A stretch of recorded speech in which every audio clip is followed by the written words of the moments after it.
వెంచర్లపైన చర్యలు తీసుకోవాలి. ప్రభుత్వ భూమిని కాపాడాలి. ప్రభుత్వ భూమిని కాపాడాలి. పర్మిషన్ లేని వెంచర్లపైన చర్యలు తీసుకోవాలి. వామ్లాండ్లపైన చర్యలు తీసుకోవాలి.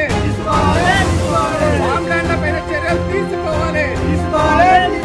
జిందాబాద్ సిపిఐ. జిందాబాద్ సిపిఐ. నారాయణఖేడ్ నియోజకవర్గంలో 4 మండలం ప్రాంతంలో వందల ఎకరాల భూములు, ప్రభుత్వ భూములు ఫామ్ ల్యాండ్ల పేరుతో కబ్జాలకు చేసిన పరిస్థితి ఉంది. దాన్ని కాపాడడం కోసం ఈరోజు దళితుల భూములు అక్రమంగా ఈరోజు వెంచర్ల యజమానులు కబ్జా చేసిన పరిస్థితి ఉంది. ఈరోజు ఫామ్ ల్యాండ్లు వేస్తూ ప్రభుత్వ భూములు కబ్జా చేసిన పరిస్థితి ఉంది. వీటి పరిస్థితిని బట్టి అనేక మార్లు అధికారుల దృష్టి తీసుకపోయినా స్పందించకపోవడంతో ఈరోజు సిపిఐ పార్టీ ఆధ్వర్యంలో 4 మండలంలో ఈరోజు ధర్నా కార్యక్రమం నిర్వహించడం జరిగింది. ఈ సందర్భంగా ప్రభుత్వాన్ని హెచ్చరిక చేస్తూ ఉన్నాం. ప్రభుత్వ భూముల్ని కాపాడాల్సిన బాధ్యత ప్రభుత్వం పైన అడుగుతూ ఉన్నాం. ఈరోజు పలు గ్రామాల్లో ప్రభుత్వ భూముల్ని ఫామ్ ల్యాండ్ల పేరుతో వచ్చిన యాజమాన్యం ఈరోజు కబ్జాలు చేసిన పరిస్థితి ఉంది. ఈరోజు ఆ ప్రభుత్వ భూములు కొందరు దళితులకు కూడా పంచిన పరిస్థితి. వాళ్ళ పట్టాలు ఉన్నప్పటికీ వాళ్ళకు పొజిషన్లు చూపించకుండా, సర్వేలు నిర్వహించకుండా ఉన్న భూములన్నీ దారవృత్తంగా ఫామ్ ల్యాండ్ యజమానులకు కట్టుబెట్టిన పరిస్థితి ఉంది. దీనంతటికీ స్థానికంగా పనిచేస్తున్న అధికారులు కూడా కారకులై ఉన్నారని చెప్పేసి అనేక మార్లు మేము హెచ్చరిక చేసిన పరిస్థితి ఉంది. అయినప్పటికీ అక్రమ రిజిస్ట్రేషన్లు చేస్తూ ప్రభుత్వ భూముల్ని దారవృత్తంగా ఈరోజు వ్యాపారస్తులు కట్టబెట్టిన పరిస్థితి ఉంది. తక్షణమే ప్రభుత్వ భూముల్ని కాపాడాలి. ఎవరైతే ఈ భూములు అక్రమంగా రిజిస్ట్రేషన్ చేసి ఫామ్ ల్యాండ్ యజమానులు కట్టబెట్టినారో వారందరినీ ఈరోజు వారందరిపై చర్యలు తీసుకోవాల్సిన అవసరం ఉంది. మరి ముఖ్యంగా ఇక్కడ భూములు హైదరాబాద్లో నివసిస్తున్న ఈరోజు మధ్యతరగతి కుటుంబాలకు మాయ మాటలు చెప్పి మభ్యపెట్టి ఈరోజు గుంటాల పద్ధతిలో రిజిస్ట్రేషన్ చేసి ఈరోజు హైదరాబాద్ లాంటి ప్రాంతం నుంచి వస్తున్న ప్రజలకు ముంచుతున్న పరిస్థితి ఉంది. ఇప్పటికే అనేక మంది ఈరోజు ఆఫీసర్ల చుట్టూ తిరుగుతున్న పరిస్థితి ఉంది. వారికి పట్టాలు చేయించారు కానీ పొజిషన్ ఎక్కడుందో తెలియదు. 100 ఎకరాల భూమి ఉన్న యజమాని 4 గుంటల కోసం పొజిషన్ ఎక్కడ చూపిస్తున్నాడు?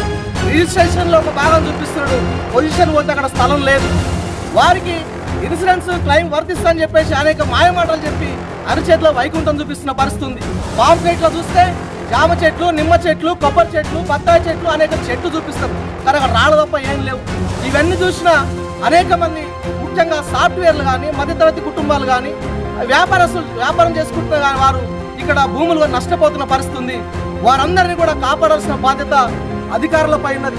ఎందుకంటే మాయ మాటలు చెప్పి ఈరోజు ప్రజల్ని మోసం చేస్తున్న సందర్భంలో కాకుండా ప్రభుత్వంలో ఖర్చు చేస్తున్న ఈ యజమానులపై చర్యలు తీసుకోవాల్సిందిగా సిపిఐ పార్టీగా డిమాండ్ చేస్తా ఉన్నాం. లేని పక్షంలో ఇదే పద్ధతిలో కొనసాగిస్తే ఖచ్చితంగా పెద్ద ఎత్తున ఉద్యమాలు చూడాల్సి వస్తుందని చెప్పేసి సిపిఐ పార్టీగా హెచ్చరిక చేస్తా ఉన్నాం. నారాయణఖేడ్ ప్రాంతంలో ప్రతి మండలంలో వెంచర్లు వెళ్తున్నాయి. ఈ వెంచర్ల మీద అధికారులు దృష్టి పెట్టి దళారులు మధ్యవర్తిగా ఉండి ఇక్కడ భూస్వాములకు కూడా ఒక రేటు పెట్టి ఇంకొక రేటు ఇక్కడ పెద్ద వెంచర్లకు అంటగడుతున్నారు. దీని మీద అధికారులు దృష్టి పెట్టాలి. కంపల్సరీ ఎంత పెద్దవాడ అయినా దళారులను అడ్డం పెట్టుకొని భూస్వాములకు మోసం చేస్తున్న ఈ దళారులను, ఈ వెంచర్లను ఖచ్చితంగా వీళ్ళ మీద చర్య తీసుకోవాలని సిపిఐ పార్టీ పరంగా డిమాండ్ చేస్తున్నారు.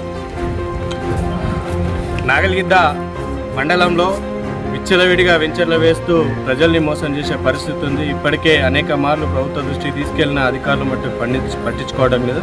ముఖ్యంగా ఫామ్ ల్యాండ్ల పేరుతో, గుంటల పేరుతో ప్రభుత్వ నిబంధనలున్న కనీసం అధికారులు మట్టు పట్టించుకునే పరిస్థితి లేదు. 1 గుంట 2 గుంటలు అదే పేదోడు రిజిస్ట్రేషన్కి వస్తే చేసే పరిస్థితి అధికారులు లేని పరిస్థితి ఉంది. ఉన్నోడికే 1 గుంట 2 గుంటలు చేసే పరిస్థితి ఉంది. 5 గుంటల వరకు అదే సామాన్య రైతులు వస్తే రిజిస్ట్రేషన్ చేసే పరిస్థితి లేదు. వీటన్నిటిపైన కూడా చర్యలు తీసుకోవాలని చెప్పి సిపిఐగా డిమాండ్ చేస్తాం. ఇప్పటికే అధికారులకు కూడా తెలియజేసేది ఏంటంటే ఈ ఫామ్ ల్యాండ్ల పైన అంటే సోషల్ మీడియాలో గ్లోబల్ ప్రచారం నిర్వహిస్తూ ప్రజల్ని మోసం చేస్తున్న సంస్థల పైన